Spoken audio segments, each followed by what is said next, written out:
In the last episode, there was a tie. This will be settled with a die roll. An even number will mean that Heidi goes first, an odd number means that Joseph will. A 6. Interesting. On with the story.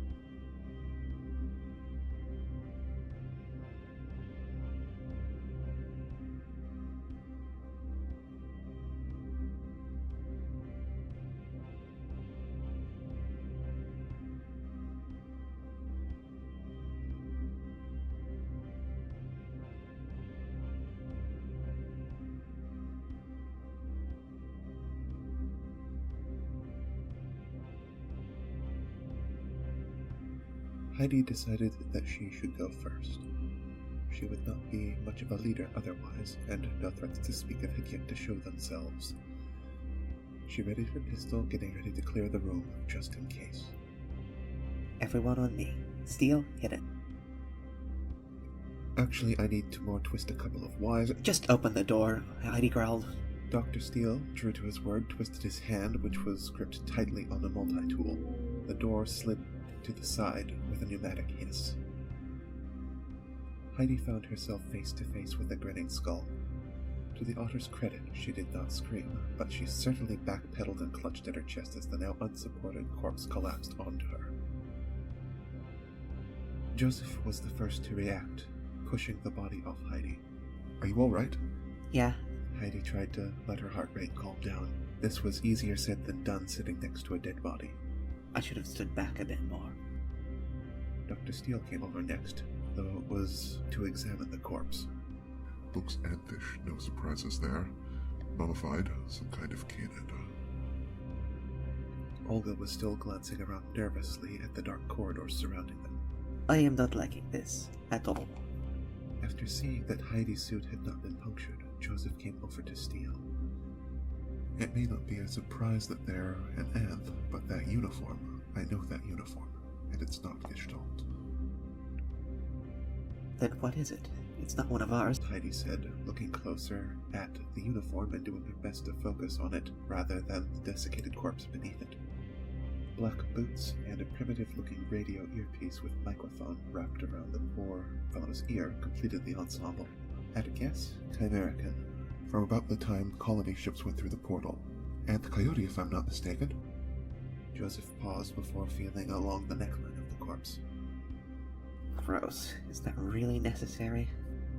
"If you want a quick resolution to the mystery," Joseph grunted as he yanked free a necklace. "Sometimes you have to get your hands dirty."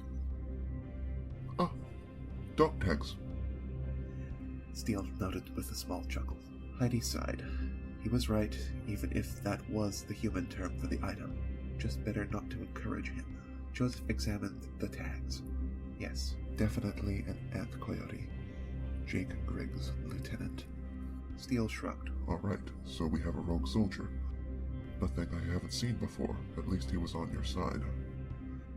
Olga eyed the human warily. You have some experience with this? As a matter of fact, yes. Steele said. Certain military types have the nasty habit of getting into where they are not wanted by their foes. Into a secret lab, for example. Getting out? Maybe not so much. Care to elaborate? Heidi arched an eyebrow. That sounded suspiciously specific.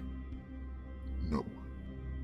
Steele said. I am not in the habit of telling war stories from that time in my life. At any rate, Joseph interrupted, it's clear that this poor soldier was certainly no friend to the Gestalt. Heidi paused.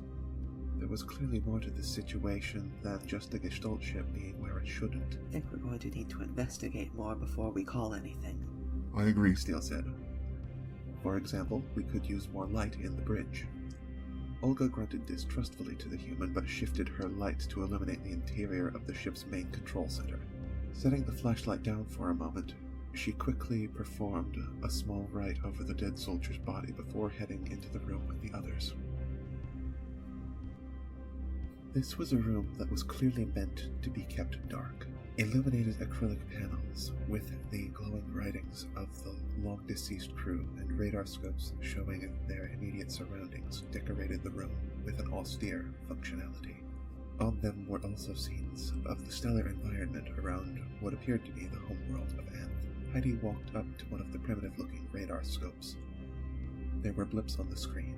On the next sweep, they did not move, though one did disappear.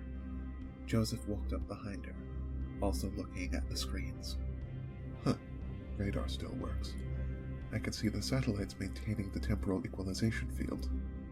The Anth Fox remarked. Particularly important since we won't be able to operate like this otherwise. I'm glad that's what it is. Heidi nodded. The disappearing blip was probably nothing. It certainly wasn't big enough to be a spaceship. The last thing we need is company this far out. Still, it would be a good idea to keep an eye on them. Joseph nodded.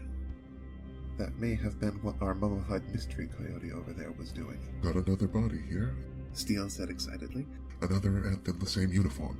This body was slumped over a navigator console, with some small piercings in its ears and a nondescript ring on its hand. Papers detailing manual calculations of trajectories and navigational notes completed the scene. This time maybe show a little respect for the dead. Ulva grumbled, looking pointedly at the fox. Joseph did not respond to the comment except to gesture for the Anth bear to go first. Steele looked back over his shoulder and let the bear, fox, and otter pass to have a look. Of course. But I still need to determine how these people died. It could help us know what we're up against here. I understand, Steele. Heidi said. Do what you need to do. And Ola, I know. I shall try not to damage the body more than necessary. Steele said, sweeping his sensor over the deceased Anth. X chromosome, species vulpine. Not sure exactly what kind. Probably red like you, Joseph. Most common and likely guess. Can't be sure, though. I am not common, Joseph said a little stiffly. Gotcha. Steele grinned. The fox rolled his eyes, but then focused on the corpse for a second. Then he took in a sharp breath. Just because, you know what, never mind, not worth the response. You were what? Heidi asked. I'll tell you later, Joseph said, turning to leave for the corridor. Just make sure Steele doesn't do anything too crazy. Where are you going? Heidi turned to follow the fox. Someone needs to watch our backs, Joseph said as he went back into the corridor and started breathing deeply to try to calm himself. In the corridor, it was just Heidi, Joseph, and the first corpse. You're evading. Heidi crossed her arms. She could tell he was far more affected than usual, despite the short time she had known him. Yes, but I have good reason to, Joseph said. Well, obviously, it's not because corpses upset you. No, but that one back in the navigator's chair might be family. How can you tell? Steele himself said it. Red foxes are a common type of Anth. The ring. It's a signet ring. I didn't get a good look at it, but I have one myself from back home. It's a family tradition to carry them. Family tradition? Heidi was a bit surprised by that. Old-fashioned for a pilot. Fair, but it's endearing, right? Heidi could tell he was deflecting, but decided not to press further on the issue. It wasn't relevant right now, and to the otter, it did indeed make him a bit more relatable. Yes, but I also need to make decisions. I fear we stumbled into something bigger than just a wayward Gestalt ship. Like, do we just cut and run and come back with reinforcements? Because I'll be honest, the thought crossed my mind. So far there's nothing overtly hostile that we've found. Heidi paused and shone her flashlight around, just in case. She was not one to get caught unawares by irony if she could help it. Just because we haven't found it doesn't mean it's not there, Joseph said. I have a feeling that this ship is not dead. The most alive things we've found are a couple of biohazards in the form of mummified corpses. The otter countered. I understand the need for caution, but paranoia does more harm than good. Shh, Joseph said suddenly, holding a paw out. Do you hear that? Hear what? Heidi asked, now listening to the scene and the silence. Listen to the fans. Something is turning them on and off. It was then that Heidi heard it too. It was subtle.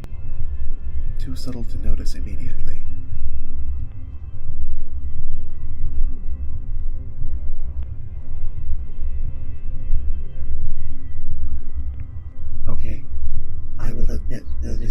more than a little. spooky. It was then Heidi heard it too. Something has kept this ship habitable. Despite the obvious fire, Joseph said. Perhaps that's what it is. Yes, Heidi paused. except that the bridge was not touched by the fire. The navigator station was proof of that. Paper like that would have burned if the fire had got in there. But what killed the ant on the bridge? Joseph wondered aloud. Smoke inhalation.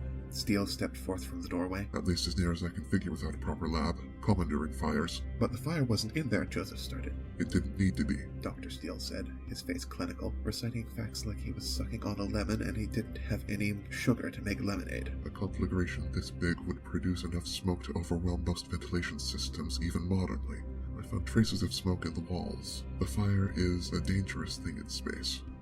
I shouldn't have to tell you that, though. You're a pilot. Right. Sorry, Joseph said, still a little rattled. Don't blame you. Bodies are not an everyday occurrence for most people, but I've also seen worse reactions. Dr. Steele said. At least you didn't throw up. Olga soon came out behind Dr. Steele. Hopefully their souls will be at peace. We have done all we can for them. So, who was the fox? Joseph asked hesitantly. Don't know. Olga and I moved the body after she did your people's rights. But there were no dog tags on her. Dr. Steele said, a little irritated at the mystery. I still have no idea who she might have been. Do you have any light you'd care to shed on the matter? I don't want to jump to conclusions, Joseph said. This prompted Dr. Steele to arch an eyebrow. Heidi got between the two. Look, we have bigger problems than playing police right now. Something is messing with the environment on this ship. Joseph and I just heard the ship breathing. It was Dr. Steele's turn to look at Heidi. You do know that sounded crazy, right? I should know. Only real way to describe it. Heidi said defiantly. It would explain the feelings of this place a bit, Olga said. but I have not heard such things. Perhaps it was just your subconscious picking up on it. Dr. Steele said, standing quiet for a moment to listen with his suit's sensors as well as his own ears. Somehow, the frown under his sideburns deepened. Good news, I think. Either it's real, or we're all having a shared hallucination. I'm leaning towards the former. Which leads to the question of what do we do about it? Heidi said. Our immediate options are investigating the source of the breathing, retreat back to the ship, or fortify this position before we make any more decisions, just in case there is something out there and it's hostile. As much as I would like to head back to the hangar, we could still find someone in need of rescue. I say investigate because time might be of the essence, Joseph said. I am thinking we should head back to the hangar. Olga said. We fortified that area already, and as far as I can tell, nobody has died in there. Yes, but it will take time to get back there. If we prepare here, we will have a further base camp from which to launch expeditions into the ship and save time, ultimately. Dr. Steele brought out a data slate. And have another safe zone to retreat to if things get dicey. Well, thanks for making my decision all that much easier. Heidi said sarcastically. Give me a moment to think on it. I think we'll let Heidi have that moment to think. It is an important decision, after all, what she does next. The decision will greatly influence the shape which this adventure takes. And, as ever, you can shape it by voting in the poll.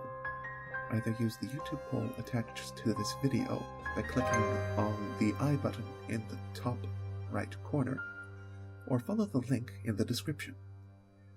The polls are identical, and the results will be combined to determine where this tale goes next. And also, please remember to like, comment, and subscribe if you like this video.